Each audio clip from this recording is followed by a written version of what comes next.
Assalamualaikum warahmatullahi wabarakatuh. Halo mahasiswa Universitas Negeri Padang, semoga tetap semangat, tetap menjadi yang terbaik.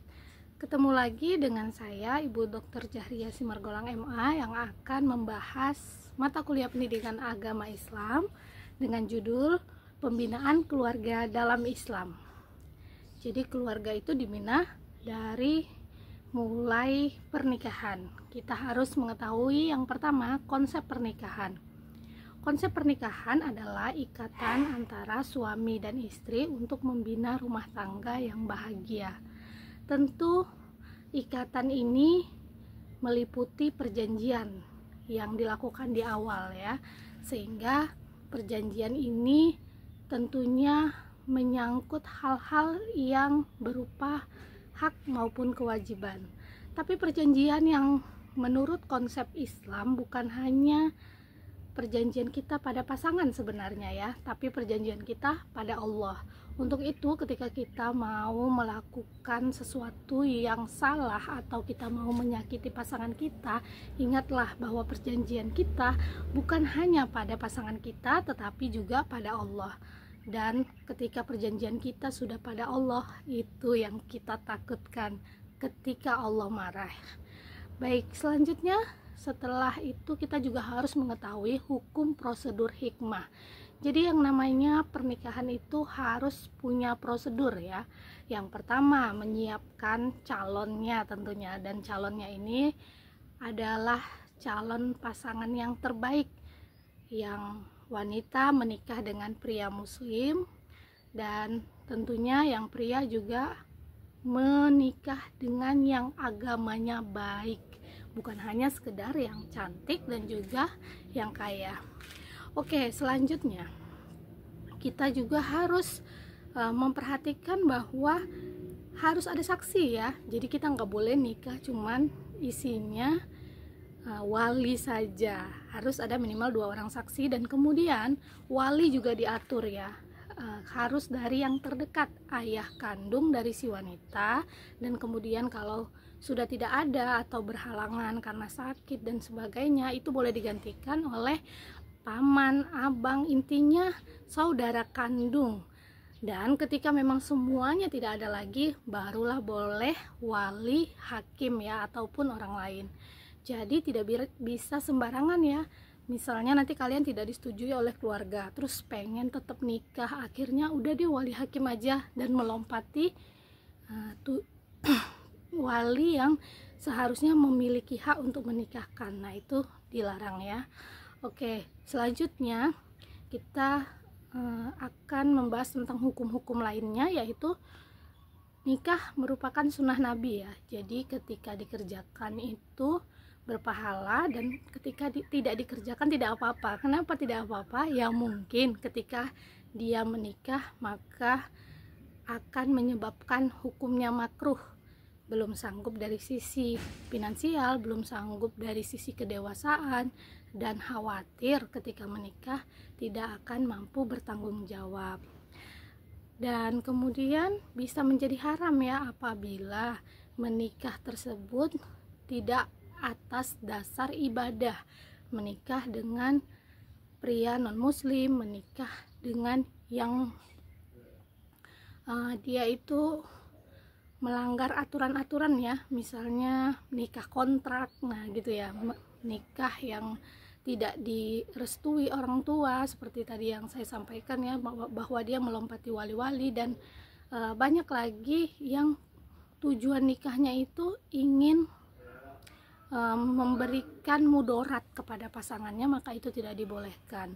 Dan bisa juga dia wajib ya ketika memang dia sudah sanggup dari sisi finansial, dari sisi kedewasaan juga sudah dewasa, tetapi dia juga sudah punya hasrat yang tidak dapat terbendung dan khawatir ketika tidak menikah maka akan berzina. Oleh sebab itu dia harus menikah. Jadi tidak ada alasan untuk menunda ketika memang tidak mampu lagi menahan hasrat ya. Ada yang mampu menahannya dengan puasa, dengan kegiatan-kegiatan positif, namun ada yang tidak mampu. maka diwajibkan untuk segera menikah.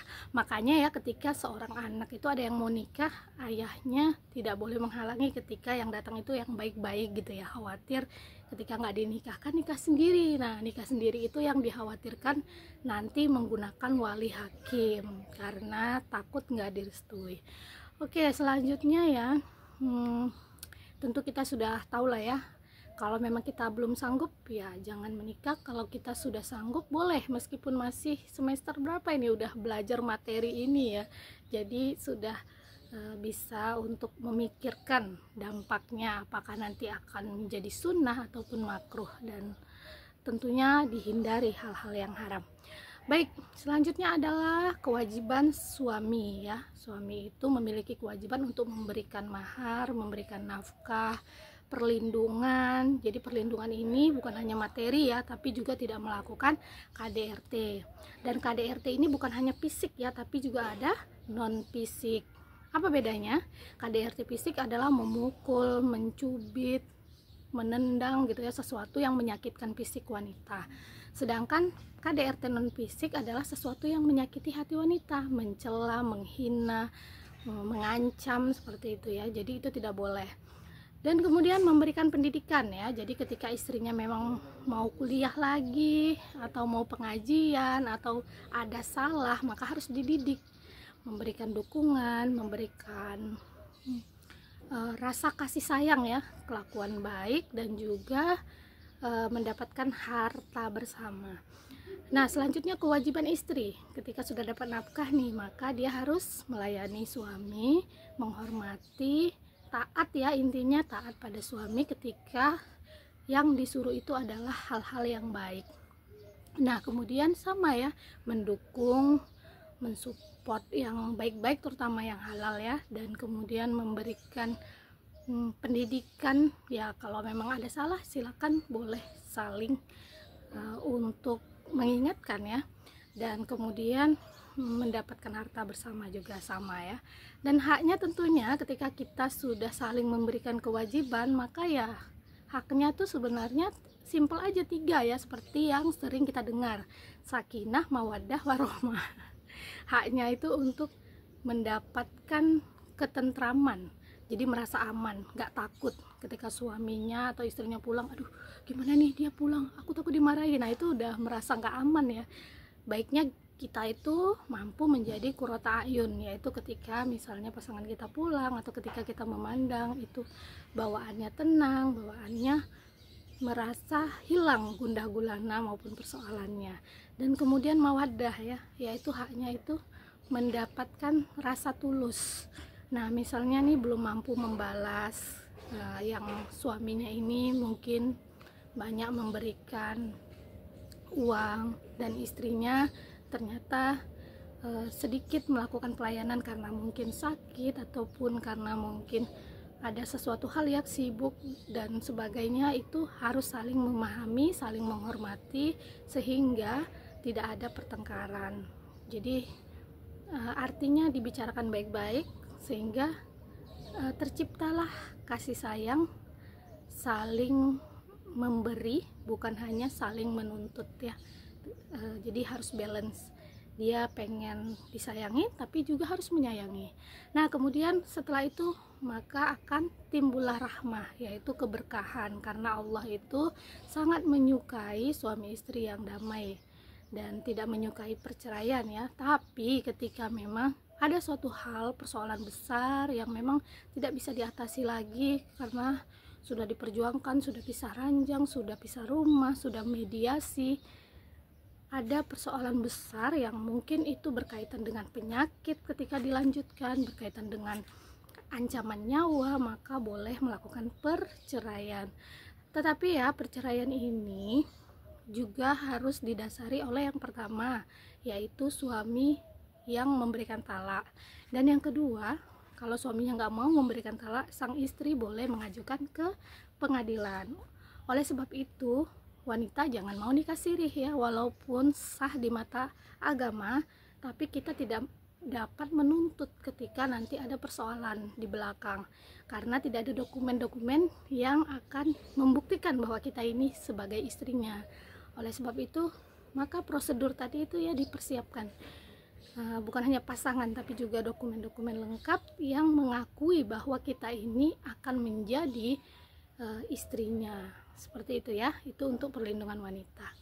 Baik ya, dan yang terakhir itu adalah pentingnya sakinah. Sakinah seperti yang saya jelaskan tadi, bahwa sakinah itu adalah ketentraman. Bagaimana agar rumah tangga itu tentram, tentunya harus saling melindungi sehingga suami dapat memberikan rasa aman, istri juga dapat memberikan rasa aman, sehingga akhirnya memiliki kasih sayang tulus dan diberkahi Allah. Sepertinya itu saja ya pembahasan yang harus kalian pahami. Jadi setelah mendengar penjelasan saya ini, kalau ada yang sudah siap untuk menikah silakan gitu ya, tapi harus istikharah dulu, harus mendapat persetujuan dari orang tua dulu, dan harus memikirkan matang-matang dulu agar menilai ibadah. Semoga kelak mahasiswa ibu bisa menjadi suami yang baik, suami terbaik, bukan hanya yang baik ya, dan istri terbaik, sehingga bisa membina keluarga secara Islam sesuai dengan apa yang telah saya sampaikan. Demikian materi pada hari ini, semoga bermanfaat. Assalamualaikum warahmatullahi wabarakatuh.